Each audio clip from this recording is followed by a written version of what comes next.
दर्शकों ब्रेक तो बाद तुहाडा सब दा भरपूर स्वागत है। हुण आपां गलबात करांगे कश्मीर मुद्दे ते 220 दिन हो चुके ने कश्मीर नूं बंद होया खुली जेल दे विच उसे तरह ही कश्मीरियां नूं ताड़िया होया है। हुण विचारन वाली गल है कि हुण सारा संसार ही कोरोना वायरस दे खौफ तों लॉकडाउन होण जा रहा है हो रहा है। सो देखिया जावे कि किस तरह विचारे कश्मीरियां नूं उन्हां नूं बिना दस्सिया ही उन्हां नूं उन्हां ते करफ्यू लगा दिता गया। उन्हां नाल कोई शेयर नहीं किया, कोई किसी तरह की कोई गलबात नहीं की, कोई वार्निंग नहीं दिती उन्हां नूं। पर हुण जदों उन्हां दियां किसी ने कुरलाहट नहीं सुनी तां परमात्मा ने ऐसी महामारी भेजी है, कोरोना वायरस भेजा है कि सारे लोगों नूं भड़थू पा दिता है। सारे अपनियां जानां बचाउण लई भज दौड़ कर रहे हैं और ईवन कि बंदा ही बंदे नूं नहीं मिल रहा, वो तो दूर भज रहा कि किधरे इनू तो नहीं कोरोना वायरस मैनू ना हो जाए। देखो बेचारे इन्हां दी कितनी बहादरी, मैं कहांगी इन्हां दी बहादरी नूं दात दवांगी कि जो कश्मीरी ने बेचारियां ने कुछ नहीं बोले। वो बेचारे सारे संसार वाल देख रहे सन कि कोई तां साडी आण के मदद करे, कोई तां साडे लई हा दा नारा मारे, कोई तां साडी जो जिहड़ी जेल है उस नूं कट्टे, कोई ना कोई साडी मदद करे। पर कोई भी अगे नहीं आया। पर परमात्मा ने इन्हां कश्मीरियां दी जो दर्द सी उन्होंने महसूस करके एक कोरोना वायरस मेरे ख्याल नाल कोरोना वायरस ये सारे संसार ते ही सट्टिया कि तुसी जिद्दां वो बेगना बेकसूर बेचारे बच्चे भी ने, उन्हां दे विच बुजुर्ग भी ने, उन्हां दे विच जवान भी ने, बीबियां भी ने, सारे ने जो मेरे ख्याल विच उन्हां नूं भी कई तरह के बेचारियां नूं बीमारियां लगियां होणगियां, मरे भी होए होणगे, सानूं उन्हां बारे कोई खबर नहीं है। सो मेरे ख्याल नाल ये परमात्मा दी ही कोई खेड़ है कि रब ने ही ये कोरोना वायरस साडे सारिਆਂ ਦੇ ਉੱਤੇ सट्टिया कि हाँ तुसी भी इसी तरह ही तड़फो जिद्दां एक कश्मीरी आवाम पिछले 7 महीनों तो तड़फ रही है। हुण आपां डॉक्टर साहब कोलों उन्हां दे विचार सुनदे आ। सो असीं चाहांगे कि तुसी साडे नाल इसे तरह ही बने रहना। देखण सुन लई एंड लिखण लई तुहाडा सब दा बहुत बहुत शुक्रिया जी। डॉक्टर साहब की कहना चाहोगे?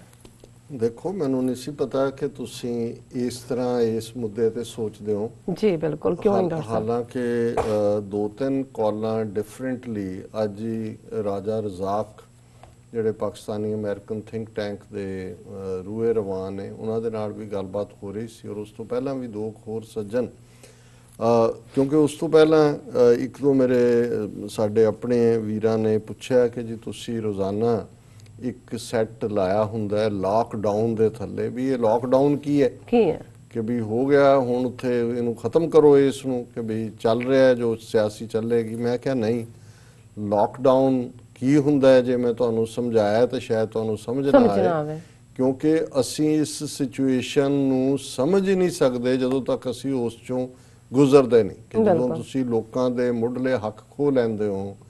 इबादतगाह तक जाना भी पाबंदी है, इंटरनेट भी नहीं है, घर दे बाहर पुलिस खड़ी है, तुसी हस्पताल च जांदे हो हस्पताल दे विच भी कोई जिहड़ा इक्विपमेंट फंक्शनल नहीं है क्योंकि सब कुछ बंद कर दिता गया है, कोई तुहाडे लई बाजार खुले नहीं ने ते तुसी इमेजिन कर रहे हो कि भी तुहाडी किसी चीज़ नूं एक्सैस नहीं है, तुसी तां स्टोन एज दे विच चले गए, पत्थरां दी दुनिया चले गए जो पत्थर युग हुंदा सी। लेकिन पता नहीं ये रब दा कोई समझाण दा तरीका है जां इनू मैं इवें तां नहीं क्योंकि वो तो रब ही जानदा किवें। पर जद ये हुण सामने आ रहा कि complete lockdown in Italy, complete lockdown in American states इधर नूं होण नूं जा रहा है, विद इन एमरजेंसी डिक्लेयर हुई और किवें 2-2 मील लंबियां लाइनां ने इन्हां नूं तो फिर मौका है सानूं इत्थे। लेकिन उत्थे लोकां नूं कोई पता नहीं सी 5 अगस्त 2019 तो ठीक 2 दिन पहले फौज आई और एकदम जिहड़ा उन्हां नूं घरां दे अंदर ही लोकां नूं ताड़ दित्ता है। और ये जिहड़ियां रिपोर्ट्स उदों सी कि मुर्दे भी घरां च पए होए ने, वो मुश्क मार रहे ने, उन्हां नूं बैकयार्ड चों रख रहे ने, कोई उन्हां दे खाण पाण दा प्रबंध नहीं है।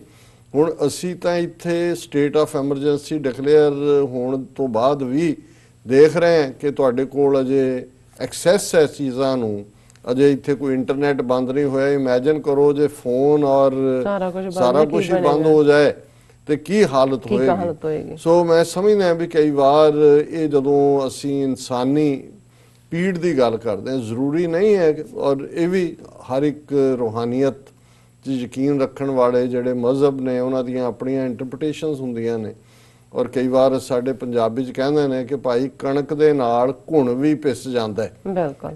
ਹੁਣ ਜ਼ਾਹਰ ਹੈ ਕਿ ਵੀ ਕੋਈ ਇਹ ਕਸੂਰ ਅਮਰੀਕਾ ਜਾਂ ਦੂਜਿਆਂ ਨੇ ਤਾਂ ਨਹੀਂ ਕੀਤਾ ਜਾਂ ਯੂਰਪ ਜਾਂ ਚੀਨ ਨੇ, ਲੇਕਿਨ ਕਈ ਵਾਰ ਇਹ ਇੱਕ ਸਬਕ ਵੀ ਹੁੰਦਾ ਹੈ ਕਿ ਜਦੋਂ ਅਸੀਂ ਇਨਸਾਨੀ ਰੇਸ ਦੇ ਲਈ ਜਸਟਿਸ ਦੀ ਗੱਲ ਕਰਦੇ ਹਾਂ, ਬਰਾਬਰੀ ਦੀ ਗੱਲ ਕਰਦੇ ਹਾਂ, ਕਿ 80 ਲੱਖ ਲੋਕ 7 ਮਹੀਨੇ ਤੋਂ ਜਿਹੜੇ ਨੇ ਉਸ ਹਾਲਤ 'ਚ ਨੇ। ਠੀਕ ਹੈ, ਕੋਈ ਬਿਆਨ ਆਏ, ਕੋਈ ਮਤੇ ਹੋਏ, ਕੋਈ ਦੂਜੇ ਹੋਏ, ਲੇਕਿਨ ਉਹਨਾਂ ਨੂੰ ਉਹਦੇ ਚੋਂ ਔਰ ਡੈਮੋਕ੍ਰੇਸੀ ਦੇ ਨਾਂ ਥੱਲੇ ਇਹੋ ਜਿਹਾ ਕੁਛ ਕਰਨਾ। ਸੋ ਹੁਣ ਜਿੱਥੇ ਇਹ ਕਰੋਨਾ ਵਾਇਰਸ ਦੇ ਖੌਫ ਨੇ ਹੋਰ ਵੀ ਬਹੁਤ ਸਾਰੀਆਂ ਚੀਜ਼ਾਂ ਨੂੰ ਪਿੱਛੇ ਸੁੱਟ ਦਿੱਤਾ ਹੈ, ਉੱਥੇ ਜ਼ਾਹਰ ਹੈ ਕਿ ਭਾਰਤ ਦੀ ਹਕੂਮਤ ਜਿਹੜੀ ਕਿ ਬੜੀ ਚਲਾਕ ਨੀਤੀ ਦੇ ਨਾਲ ਜੰਮੂ ਕਸ਼ਮੀਰ ਦੇ ਵਿੱਚ ਖਾਸ ਤੌਰ ਤੇ ਕਸ਼ਮੀਰ ਵਾਦੀ ਨੂੰ ਇਹ ਦੱਸਣ ਦੇ ਲਈ ਦੁਨੀਆ ਨੂੰ ਕਿ ਜੀ ਹਰ ਚੀਜ਼ ਨੋਰਮਲ ਹੈ, ਜਿਵੇਂ ਅਸੀਂ ਕੱਲ ਵੀ ਗੱਲ ਕੀਤੀ ਸੀ ਕਿ ਉਹਨਾਂ ਨੇ ਆਪਣੇ ਸਿਆਸੀ ਇੱਕ ਧਿਰ ਬਣਾਉਣ ਦਾ ਯਤਨ ਹੈ ਸਾਰੀਆਂ ਧਿਰਾਂ ਨੂੰ ਇਕੱਠੇ ਕਰਕੇ। ਹੁਣ ਅੱਜ ਜਿਹੜੀ ਇੱਕ ਖਬਰ ਜੇ ਇਸ ਨੂੰ ਪੋਜ਼ਿਟਿਵਲੀ ਲਿਆ ਜਾ ਰਿਹਾ, ਪਰ ਮੈਂ ਸਮਝਦਾ ਵੀ ਇਹ ਵੀ ਕਿਤੇ ਨਾ ਕਿਤੇ ਕੋਈ ਕੰਪਰੋਮਾਈਜ਼ ਲਾਈਨ ਹੀ ਹੋਏਗੀ। ਫਾਰੂਕ ਅਬਦੁੱਲਾ ਜਿਨ੍ਹਾਂ ਨੂੰ ਲਗਭਗ 7 ਮਹੀਨੇ ਦੀ ਡਿਟੈਂਸ਼ਨ ਤੋਂ ਬਾਅਦ ਜੇਲ੍ਹ ਤੋਂ ਰਿਹਾ ਕੀਤਾ ਗਿਆ, ਔਰ ਜਦੋਂ ਉਹਨਾਂ ਨੂੰ ਪੁੱਛਿਆ ਗਿਆ ਕਿ ਜੀ ਕੀ ਹੈ, ਤਾਂ ਉਹਨਾਂ ਨੇ ਕਿਹਾ ਜੀ ਮੈਂ ਕੋਈ ਸਿਆਸੀ ਬਿਆਨ ਨਹੀਂ ਦੇਣਾ, ਪਰ ਮੇਰੀ ਮੰਗ ਇਹ ਹੈ ਕਿ ਦੂਸਰਿਆਂ ਨੂੰ ਵੀ, ਉਮਰ ਅਬਦੁੱਲਾ ਨੂੰ, ਮਹਿਬੂਬਾ ਮੁਫਤੀ, ਬਾਕੀਆਂ ਨੂੰ ਵੀ ਬਾਹਰ ਛੱਡਿਆ ਜਾਏ। ਉਸ ਤੋਂ ਬਾਅਦ ਮੈਂ ਗੱਲ ਹੁਣੇ ਮੈਂਬਰ ਪਾਰਲੀਮੈਂਟ ਹੈ ਸਿਟਿੰਗ, ਕਿ ਵੀ ਸਿਆਸੀ ਗੱਲ ਨਹੀਂ ਕਰਨੀ, ਤੁਹਾਨੂੰ ਅੰਦਰ ਉਹਨਾਂ ਨੇ ਇਸ ਲਈ ਦਿੱਤਾ ਹੈ ਵੀ ਤੁਸੀਂ ਅੰਦਰ ਜਾ ਕੇ ਕੋਈ ਚਿਲਾ ਕੱਟਣਾ, ਸਿਆਸੀ ਰੀਜ਼ਨ ਕਰਕੇ ਤੁਹਾਡੇ ਲੋਕਾਂ ਦੀਆਂ ਮੁੱਢਲੀਆਂ ਆਜ਼ਾਦੀਆਂ ਖੋਹੀਆਂ।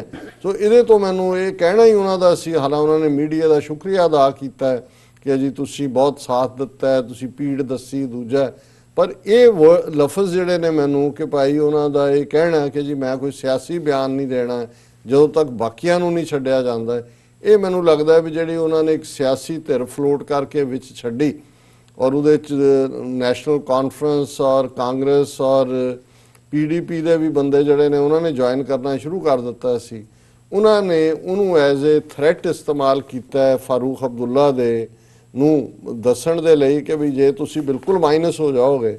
ਸੋ ਮੈਨੂੰ ਨਹੀਂ ਪਤਾ ਕਿ ਵੀ ਕੱਲ ਨੂੰ ਕੀ ਇਹ ਕਰਨਗੇ, ਪਰ ਜੋ ਇਹਨਾਂ ਦਾ ਟਰੈਕ ਰੈਕਰਡ ਹੈ 3 ਜਨਰੇਸ਼ਨਾਂ ਦਾ, ਫਾਰੂਕ ਅਬਦੁੱਲਾ ਦਾ ਆਪਣਾ ਵੀ, ਫਾਰੂਕ ਅਬਦੁੱਲਾ ਦਾ ਪਿਓ ਸ਼ੇਖ ਅਬਦੁੱਲਾ ਜਿਹਨੇ ਕਸ਼ਮੀਰ ਸਰੈਂਡਰ ਕੀਤਾ ਸੀ, ਔਰ ਇਹਨਾਂ ਦਾ ਲੜਕਾ ਉਮਰ ਅਬਦੁੱਲਾ, ਇਹ ਤਾਂ ਪਾਵਰ ਨੂੰ ਚੰਬੜੇ ਹੋਏ ਲੋਕ ਨੇ। ਸੋ ਮੈਂ ਇਹ ਸਮਝਦਾ ਵੀ ਜਿਹੜੀ ਮੰਗ ਦਲ ਖਾਲਸਾ ਨੇ 2 ਦਿਨ ਪਹਿਲਾਂ ਕੀਤੀ ਸੀ ਪੂਰਾ ਪ੍ਰੋਟੈਸਟ ਕਰਕੇ ਕਿ ਭਾਈ ਤੁਸੀਂ, ਔਰ ਜਿਹੜੀਆਂ ਸਿਲੈਕਟਿਵ ਕੁਝ ਪਾਰਟੀਆਂ ਦੀ ਮੰਗ ਸੀ ਕਿ ਜੀ ਇਹਨਾਂ ਨੂੰ ਛੱਡਿਆ ਜਾਏ, ਕਿ ਵੀ ਹਜ਼ਾਰਾਂ ਦੂਸਰੇ ਜਿਹੜੇ ਨੇ ਫਰੀडम ਲਵਿੰਗ ਲੋਕ ਵੀ ਅੰਦਰ ਨੇ, ਉਹਨਾਂ 'ਚ ਸੈਯਦ ਅਲੀ ਸ਼ਾਹ ਗਿਲਾਨੀ ਵੀ ਹੈ, ਮੀਰਵਾਇਜ਼ ਉਮਰ ਫਾਰੂਕ ਵੀ ਹੈ, ਉਹਨਾਂ ਸਾਰਿਆਂ ਨੂੰ ਤੁਸੀਂ ਕਿਉਂ ਨਹੀਂ ਛੱਡਦੇ? ਸੋ ਮੈਨੂੰ ਇਹ ਲੱਗਦਾ ਹੈ ਕਿਤੇ ਨਾ ਕਿਤੇ, ਕਿਉਂਕਿ ਇਹ ਜਿਹੜੇ ਬਹੁਤ ਪਾਵਰ ਦੇ ਨੇੜੇ ਜਾਂ ਆਰਾਮ ਪ੍ਰਸਤੀ 'ਚ ਰਹਿਣ ਵਾਲੇ ਇਹ ਆਸ਼ ਕਿਸਮ ਦੇ ਲੋਕ ਬਣ ਜਾਂਦੇ ਨੇ, ਇਹ ਜਿਹੜਾ ਇਹ ਜਫਰ ਨਹੀਂ ਜਾਲ ਸਕਦੇ ਜਾਂ ਡਿਫਿਕਲਟੀਜ਼ ਨੂੰ ਫੇਸ ਨਹੀਂ ਕਰ ਸਕਦੇ। ਖਲੋਣ ਵਾਲੇ, ਆਜ਼ਾਦੀ ਲਈ ਮਰਨ ਮਿਟਣ ਵਾਲੇ, ਜੇਲਾਂ ਕੱਟਣ ਵਾਲੇ ਹੋਰ ਹੁੰਦੇ ਨੇ। ਔਰ ਮੈਨੂੰ ਇਹ ਲੱਗਦਾ, ਹਾਲਾਂਕਿ ਬਹੁਤ ਕੁਛ ਹਲਕਿਆਂ 'ਚ ਖੁਸ਼ੀ ਦਾ ਇਜ਼ਹਾਰ ਕੀਤਾ ਜਾ ਰਿਹਾ ਹੈ ਕਿ ਜੀ ਇਹ ਹੁਣ ਆਵਾਜ਼ ਬਣਨਗੇ, ਮੈਨੂੰ ਇਹ ਲੱਗਦਾ ਕਿ ਕਿਤੇ ਨਾ ਕਿਤੇ ਇਹ ਪੋਜੀਸ਼ਨ ਕੰਪਰੋਮਾਈਜ਼ ਕੀਤੀ ਹੈ, ਔਰ ਇਹ ਆਉਣ ਵਾਲੇ ਦਿਨਾਂ ਦੇ ਵਿੱਚ ਸਾਹਮਣੇ ਆਏਗਾ ਕੀ ਹੈ, ਕਿਉਂਕਿ ਉਹਨਾਂ ਦਾ ਜ਼ੋਰ ਏਜੰਸੀਆਂ ਦਾ ਸਭ ਤੋਂ ਜ਼ਿਆਦਾ ਸਾਊਥ ਕਸ਼ਮੀਰ, ਜਿਹਦੇ 'ਚ 4-5 ਜ਼ਿਲ੍ਹੇ ਨੇ, ਔਰ ਇਹ ਵੀ ਖਬਰ ਹੈ ਕਿ sea change in south Kashmir post article 370, less people turn up at militant funerals, no major gun fire, no stone throwing. ਉਹਨਾਂ ਨੇ ਕਿਹਾ ਜੀ ਹੁਣ ਜਿਹੜੇ ਮਾਰੇ ਨੇ, ਪਰਸੋਂ ਵੀ 2 ਨੌਜਵਾਨ ਮਾਰੇ ਨੇ, ਉਹਨਾਂ ਦੇ ਫਿਊਨਰਲਸ ਦੇ ਉੱਤੇ ਉਨੇ ਲੋਕ ਨਹੀਂ ਆਉਂਦੇ ਜਿੰਨੇ ਪਹਿਲਾਂ ਆਉਂਦੇ ਸੀ, ਨਾਰੇ ਵੀ ਨਹੀਂ ਲਾਉਂਦੇ, ਪੱਥਰ ਵੀ ਨਹੀਂ ਮਾਰਦੇ। ਹਾਲਾਂਕਿ ਨਾਲ ਦੀ ਨਾਲ ਇਹ ਵੀ ਕਹਿ ਰਹੇ ਨੇ ਕਿ ਲੋਕਾਂ 'ਚ ਇੱਕ ਖਾਮੋਸ਼ੀ ਹੈ, ਉਹਨਾਂ ਨੂੰ ਪਤਾ ਨਹੀਂ ਲੱਗ ਰਿਹਾ ਵੀ ਕਿਵੇਂ ਹੈ। ਮੈਂ ਸਮਝਦਾ ਵੀ ਇਹ ਜਿਹੜੀ ਸਾਰੀ ਖੇਡ ਹੈ ਫਾਰੂਕ ਅਬਦੁੱਲਾ ਦੀ, ਜਾਂ ਜਿਹੜਾ ਉਹ ਬੁਖਾਰੀ ਜਿਹਨੂੰ ਛੱਡਿਆ 2 ਦਿਨ ਪਹਿਲੇ ਪੋਲੀਟੀਕਲ ਪਾਰਟੀ ਬਣਾਉਣ ਲਈ, ਇਹ ਸਾਰੇ ਕਿਤੇ ਨਾ ਕਿਤੇ ਇਹਨਾਂ ਨੇ ਪੋਜੀਸ਼ਨ ਕੰਪਰੋਮਾਈਜ਼ ਕੀਤੀ ਹੈ। ਔਰ ਅਸੀਂ ਸਮਝਦੇ ਹਾਂ ਵੀ ਇੰਨੀ ਕੁਰਬਾਨੀ ਤੋਂ ਬਾਅਦ ਹੁਣ ਭਾਰਤੀ ਸਿਸਟਮ ਦੇ ਨਾਲ ਲਾਗਾ ਦੇਗਾ ਰੱਖਣ ਵਾਲਾ ਜਾਂ ਉਹਨਾਂ ਦੇ ਸਿਸਟਮ 'ਚ ਜਾ ਕੇ ਪੋਲੀਟੀਕਲ ਪ੍ਰੋਸੈਸ ਜਿਹੜਾ ਸ਼ਾਮਲ ਹੋਣ ਦਾ ਕੋਈ ਵੀ ਜਿਹੜਾ ਉਹ ਇਸ ਕਿਸਮ ਦਾ ਕੰਮ ਕਰਨ ਵਾਲਾ, ਉਹਨੂੰ ਟ੍ਰੇਟਰ ਦੀ ਕੈਟਾਗਰੀ 'ਚ ਹੀ ਰੱਖਿਆ ਜਾਏ, ਗੱਦਾਰ ਦੀ ਸ਼੍ਰੇਣੀ 'ਚ ਹੀ ਰੱਖਿਆ ਜਾਏ। ਅਦਰਵਾਈਜ਼ ਲੋਕ ਫਿਰ ਪਛਤਾਉਣਗੇ ਔਰ ਮੈਨੂੰ ਨਹੀਂ ਲੱਗਦਾ ਵੀ ਇਹਨਾਂ ਤੇ ਲੋਕ ਇਤਬਾਰ ਕਰਦੇ ਨੇ। ਪਰ ਇਹ ਕਿਸੇ ਨਾ ਕਿਸੇ ਨਵੇਂ ਰੂਪ ਦੇ ਵਿੱਚ ਜਿਨ੍ਹਾਂ ਨੂੰ ਇੱਕ ਵਾਰ ਤਾਕਤ ਦਾ ਸਵਾਦ ਪੈ ਜਾਂਦਾ ਹੈ, ਪਾਵਰ ਦਾ ਜਿਹੜਾ ਜਿਨ੍ਹਾਂ ਨੇ ਉਹ ਹੂਟਾ ਲਿਆ ਹੁੰਦਾ ਹੈ, ਉਹ ਫਿਰ ਉਸ ਤੋਂ ਬਿਨਾਂ ਰਹਿ ਨਹੀਂ ਸਕਦੇ। ਸੋ ਮੈਨੂੰ ਲੱਗਦਾ ਵੀ ਇਹ ਸੈਟਅਪ ਹੈ, ਇਸ ਤੋਂ ਬਿਯੋਂਡ ਕੁਛ ਨਹੀਂ ਹੈ। ਬਿਲਕੁਲ ਡਾਕਟਰ ਸਾਹਿਬ, ਤੁਹਾਡਾ ਬਹੁਤ ਬਹੁਤ ਸ਼ੁਕਰੀਆ। ਸੁਹੇਲ ਜ਼ਮਾਨ ਜੀ ਸਾਨੂੰ ਲਿਖਦੇ ਹਨ, ਡਾਕਟਰ ਸਾਹਿਬ ਤੇ ਨੀਲਮ ਭੈਣ ਜੀ ਅਸਲਾਮ ਅਲੈਕਮ ਤੇ ਸਤਿ ਸ਼੍ਰੀ ਅਕਾਲ। ਸੋ ਆਸਿਮ ਦੁੱਗਲ ਜੀ ਲਿਖਦੇ ਨੇ, India is not more, I mean Khalistan independence. And Surinder Singh ji Waheguru ji ਕਾ ਖਾਲਸਾ ਵਾਹਿਗੁਰੂ ਜੀ ਕੀ ਫਤਿਹ ਕਹਿੰਦੇ ਨੇ, ਔਰ ਕਹਿੰਦੇ ਨੇ ਕਿ ਗੁਰੂ ਕਿਰਪਾ ਕਰਨ ਸਾਰਿਆਂ ਤੇ ਮੇਰੇ ਪਿਆ ਹੱਥ ਰੱਖਣ, ਆਪਣੇ ਭਾਣੇ ਵਿੱਚ ਰੱਖਣਾ ਵਾਹਿਗੁਰੂ ਜੀ। ਉਹਨਾਂ ਨੇ ਲਿਖਿਆ। ਸਾਜਿਦ ਹੁਸੈਨ ਜੀ ਲਿਖਦੇ ਨੇ, we always learn from your programme. Asif Duggal ji फिर लिखते हैं, डॉक्टर साहब you called 6 new year, please don't call 6 calendar, it's Punjabi calendar. I am Punjabi Muslim, then you called 6 calendar, we feel not good. देखो मेरा ख्याल है ਤੁਹਾਨੂੰ ਸ਼ਾਇਦ ਇਸ ਗੱਲ ਦੀ ਤੁਸੀਂ ਇਹਨੂੰ ਡਿਫਰੈਂਟਲੀ ਦੇਖਿਆ, ਕਿਉਂਕਿ ਇਹ ਇੱਕ ਆਫੀਸ਼ੀਅਲੀ ਆਫ ਕੋਰਸ ਇਹ ਮਹੀਨੇ ਪੰਜਾਬ ਦੇ ਵਿੱਚ ਮਹੀਨਿਆਂ ਦੇ ਨਾਂ, ਲੇਕਿਨ ਜਿਹੜੀ ਕੈਲਕੂਲੇਸ਼ਨ ਹੈ ਉਹ ਨਹੀਂ ਸੀ ਪ੍ਰੋਪਰ। ਦੂਸਰਾ, ਨਾ ਤਾਂ ਤੁਹਾਡੇ ਵਾਲੇ ਪੰਜਾਬ ਨੇ ਨਾ ਸਾਡੇ ਵਾਲੇ ਪੰਜਾਬ ਨੇ ਇਸ ਕੈਲੰਡਰ ਨੂੰ ਕਦੇ ਰੈਕਗਨਾਈਜ਼ ਕੀਤਾ ਹੋਇਆ। ਸੋ ਕਿਉਂਕਿ ਨਾਨਕਸ਼ਾਹੀ ਕੈਲੰਡਰ ਦਾ ਮਤਲਬ ਗੁਰੂ ਨਾਨਕ ਸਾਹਿਬ ਦੀ ਇੱਕ ਉਹਨਾਂ ਦੇ ਬਰਥ ਈਅਰ ਦੇ ਨਾਲ ਜੋੜ ਕੇ, ਔਰ ਇਹ 12 ਮਹੀਨੇ ਗੁਰੂ ਗ੍ਰੰਥ ਸਾਹਿਬ ਦੇ ਵਿੱਚ ਇਵੇਂ ਹੀ ਦਰਜ ਨੇ। ਬਾਕੀ ਕੈਲਕੂਲੇਸ਼ਨ ਜਿਹੜੀ ਹੈ ਉਹ ਕੈਲੰਡਰਸ ਦੇ ਮੁਤਾਬਕ ਹੀ, ਇਸ ਲਈ ਦਾ ਨਾਂ ਹੀ ਨਾਨਕਸ਼ਾਹੀ ਕੈਲੰਡਰ ਹੈ। ਲੇਕਿਨ ਜੇ ਕਦੇ ਕੋਈ ਐਸਾ ਮੌਕਾ ਬਣਦਾ ਹੈ ਕਿ ਇਸ ਦੀ ਰੈਕਗਨੀਸ਼ਨ ਸਾਰੇ ਪਾਸੇ ਹੁੰਦੀ ਹੈ, ਉਹ ਇੱਕ ਸਾਡੇ ਲਈ ਫਖਰ ਔਰ ਮਾਣ ਵਾਲੀ ਗੱਲ ਹੋਏਗੀ। ਪਰ ਇਹ ਇਵੇਂ ਹੀ ਹੈ ਜਿਵੇਂ ਇਸਲਾਮਿਕ ਕੈਲੰਡਰ ਹਿਜਰੀ ਕੈਲੰਡਰ ਹੈ, ਜਾਂ ਹਿੰਦੂ ਕੈਲੰਡਰ ਬਿਕਰਮੀ ਕੈਲੰਡਰ ਹੈ, ਜਾਂ ਚਾਈਨੀਜ਼ ਦਾ ਆਪਣਾ ਉਹ ਤਾਂ ਕਲਚਰ ਦੇ ਨਾਂ ਥੱਲੇ ਹੁੰਦਾ ਹੈ, ਔਰ ਐਨੀਮਲ ਦੇ ਨਾਲ ਉਹਨਾਂ ਦੀ ਪਛਾਣ ਹੁੰਦੀ ਹੈ। ਸੋ ਇਹਦੇ ਨਾਲ ਇਹ ਨਹੀਂ ਹੈ ਕਿ ਵੀ ਇਹ ਅਸੀਂ ਕਿਸੇ ਚੀਜ਼ ਦਾ ਕਬਜ਼ਾ ਕਰ ਲਿਆ, ਕਿਉਂਕਿ ਇਹ ਤਾਂ ਪਹਿਲਾਂ ਹੀ ਕਿਸੇ ਦੀ ਰੈਕਗਨੀਸ਼ਨ 'ਚ ਨਹੀਂ ਸੀ। ਇਹ ਰਾਦਰ ਇਹਨਾਂ ਮਹੀਨਿਆਂ ਨੂੰ, ਜਿਹੜੇ ਮਹੀਨਿਆਂ ਦੇ ਨਾਂ 2 ਜਨਰੇਸ਼ਨਾਂ ਪਹਿਲਾਂ ਤੱਕ ਸਾਡੇ ਬਜ਼ੁਰਗ ਜਾਂ ਤੁਹਾਡੇ ਬਜ਼ੁਰਗ ਰਿਪੀਟ ਕਰਦੇ ਸੀ, ਹੁਣ ਖਤਮ ਹੋ ਗਏ ਨੇ, ਕਿਉਂਕਿ ਗੁਰਬਾਣੀ ਦੇ ਵਿੱਚ ਇਹਨਾਂ ਮਹੀਨਿਆਂ ਦੇ ਨਾਲ 12 ਮਹੀਨੇ ਜਿਹੜੇ ਨੇ ਉਹ ਆਇਡੈਂਟੀਫਾਈ ਕੀਤੇ ਹੋਏ ਨੇ, ਔਰ ਇਹ ਇਸ ਤਰੀਕੇ ਦੇ ਨਾਲ ਇਸ ਦੀ ਰੈਕਗਨੀਸ਼ਨ। ਜੀ ਬਲਵਿੰਦਰ ਸਿੰਘ ਲਿਖਦੇ ਨੇ ਕਿ ਖਾਲਸਾ ਜੀ ਅਤੇ ਭੈਣ ਜੀ ਤੁਹਾਨੂੰ ਚੇਤ ਮਹੀਨੇ ਦੀ ਸੰਗਰਾਂਦ ਦੀਆਂ ਲੱਖ ਲੱਖ ਵਧਾਈਆਂ, ਪ੍ਰਮਾਤਮਾ ਤੁਹਾਨੂੰ ਦਿਨ ਦੁਗਣੀ ਰਾਤ ਚੌਗਣੀ ਤਰੱਕੀ ਬਖਸ਼ੇ। Thank you so much. ਦੇਖੋ ਬਲਵਿੰਦਰ ਸਿੰਘ ਜੀ, ਰਾਦਰ ਇਸ ਨੂੰ ਸਾਨੂੰ ਸੰਗਰਾਂਦ ਦੇ ਨਾਲ ਵੀ ਜੋੜ ਕੇ ਨਹੀਂ ਦੇਖਣਾ ਚਾਹੀਦਾ, ਕਿਉਂਕਿ ਇਹ ਵੀ ਕਿਤੇ ਨਾ ਕਿਤੇ ਬ੍ਰਾਹਮਣਿਕਲ ਇੰਪੈਕਟ ਸੀ ਜਿਹਦੇ ਥੱਲੇ ਉਹਨਾਂ ਨੇ ਇਸ ਨੂੰ ਐਨਕਰੇਜ ਕੀਤਾ। ਇਹਨੂੰ ਇਹ ਖਾਲਸਾ ਜਿਹੜਾ ਸਾਡੀ ਵੱਖਰੀ ਹੋਣ ਦਾ ਪ੍ਰਤੀਕ ਕੈਲੰਡਰ ਹੈ, ਔਰ ਇਸ ਨੂੰ ਅਸੀਂ ਉਵੇਂ ਹੀ 12 ਮਹੀਨਿਆਂ 'ਚ, ਕਿਉਂਕਿ ਸੰਗਰਾਂਦ ਨਾਲ ਫਿਰ ਸ਼ੁਭ ਹੋਣਾ ਜੁੜਿਆ ਜਾਂਦਾ ਹੈ, ਔਰ ਵੈਸੇ ਕੋਈ ਵੀ ਦਿਨ ਜਾਂ ਕੋਈ ਵੀ ਮਹੀਨਾ ਸ਼ੁਭ ਜਾਂ ਅਸ਼ੁਭ ਨਹੀਂ ਹੁੰਦਾ। ਪਰ ਫਿਰ ਵੀ ਤੁਹਾਨੂੰ ਵੀ ਜਿਹੜਾ ਹੈ ਇਸ ਨਵੇਂ ਵਰੇ 552 ਦੀ ਬਹੁਤ ਬਹੁਤ ਮੁਬਾਰਕ। ਪੰਜਾਬੀ ਟਾਈਗਰ ਬਲੌਗਰ ਲਿਖਦੇ ਨੇ, ਉਹਨਾਂ ਨੇ ਮੇਰੇ ਖਿਆਲ ਸਾਰੇ ਆਪਣੇ ਜਿਹੜੇ ਦੇਸੀ ਮਹੀਨੇ ਨੇ ਉਹਨਾਂ ਬਾਰੇ ਲਿਖਿਆ। फिर साजिद उन्होंने पूरे नाम दिते हैं, बहुत शुक्रिया पंजाबी टाइगर जी। जी साजिद हुसैन जी लिखते हैं, डॉक्टर साहब what you think because of corona virus Indian government can close the corridor because they are looking for excuse to close the corridor. Sajid Hussain ji तुसी बिल्कुल ठीक किया। मैं जो खबरां देखदा मेरा ये देखना हुंदा है कि भी हुण उन्होंने आ भी कर दिता, वो भी कर दिता, कदों ये कहंदे ने कि करतारपुर कॉरिडोर भी, पर क्योंकि अजे तक जिहड़े प्रमुख गुरुद्वारे पंजाब दे ने जिन्हां दे विच दरबार साहब खास तौर ते है, उस बारे कोई फैसला नहीं लिया श्रोमणी कमेटी ने जां किसी ने। और ऑलरेडी पिछले हफ्ते आनंदपुर साहब 2 मिलियन सिख इकट्ठे हुए ने। सो अपने तौर ते शायद वो ना करन, पर इहदी क्वाइट पॉसिबिलिटी है कि इस नूं वो करन दी समर्था जरूर रखते हैं और ये कर भी सकते हैं। जी बिल्कुल डॉक्टर साहब, साढ़े को अगे मैसेज है दविंदर गिल जी सानू हैप्पी न्यू ईयर कहंदे ने, फिर तुहानू भी कहंदे डॉक्टर साहब। बहुत शुक्रिया। एंड इकरम उल्ला भट्टी जी लिखते हैं, डॉक्टर साहब may you live long, it's always worth listening your analysis, thanks for educating us, God bless you. Khalsa Zindabad. ਇਕਰਮੋਲਾ ਭੱਟੀ ਜੀ ਬਹੁਤ ਬਹੁਤ ਸ਼ੁਕਰੀਆ ਤੁਹਾਡੇ ਹੌਸਲਾ ਵਧਾਓ ਸ਼ਬਦਾਂ ਦਾ। जिहाद महमूद जी अपना प्यार भेजते ने और फिर सानू मोहम्मद चौधरी जी लिखते ने डॉक्टर साहब and sister Neelam I love all of you doctor इंशाअल्लाह बनकर रहेगा खालिस्तान एंड डॉक्टर साहब Allah give you long life and health हम आप और सिस्टर के लिए दुआ करते हैं। मोहम्मद चौधरी जी बहुत बहुत शुक्रिया। रब तुहानू भी चढ़दी कला दे, हिम्मत दे, हौसला दे जी और अपनी इबादत अपना प्यार। कासिर नईम लिखते ने आई लाइक यू डॉक्टर साहब एंड फौजिया राजपूत कहते ने कि Neelam Kaur I agree with you Allah is punished every community to feel the pain of lockdown in Kashmir.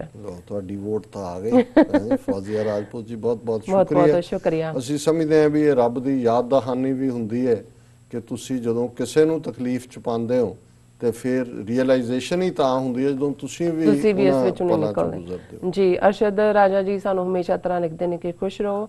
ਸੋ ਅਵਤਾਰ ਸਿੰਘ ਜੀ ਲਿਖਦੇ ਨੇ ਖਾਲਸਾ ਜ਼ਿੰਦਾਬਾਦ। ਫਿਰ ਲਿਖਦੇ ਨੇ ਕਿ ਮੇਰੇ ਖਿਆਲ ਚ ਮੈਨੂੰ ਨਹੀਂ ਪੜ੍ਹਨਾ ਨਾ। इकरम उल्ला भट्टी जी लिखते हैं डॉक्टर साहब what's are your thoughts that what should done next after Kartarpur Sahib corridor to further enhance Sikh Muslim brotherhood। मैं घड़ी वाल देख रहा वक्त हो गया इस दिस इज वेरी इंपॉर्टेंट कि किवें नेक्स्ट स्टैप की होए कि सिखां मुसलमानां दीयां सांझां ਹੋਰ ਵੀ ਪੀੜ੍ਹੀਆਂ ਹੋਣ ਇਸ ਦੇ ਉੱਤੇ ਅਸੀਂ ਗੱਲਬਾਤ ਕਰਾਂਗੇ ਜੀ। ਡਾਕਟਰ ਸਾਹਿਬ ਵੀਅਰਸ ਤੁਹਾਡਾ ਲਿਖਣ ਲਈ ਬਹੁਤ ਬਹੁਤ ਸ਼ੁਕਰੀਆ। ਹੁਣ ਤੁਸੀਂ ਸਾਡੇ ਨਾਲ ਇਸੇ ਤਰ੍ਹਾਂ ਹੀ ਬਣੇ ਰਹਿਣਾ। ਮਿਲਦੇ ਹਾਂ ਛੋਟੇ ਜਿਹੇ ਬ੍ਰੇਕ ਤੋਂ ਬਾਅਦ।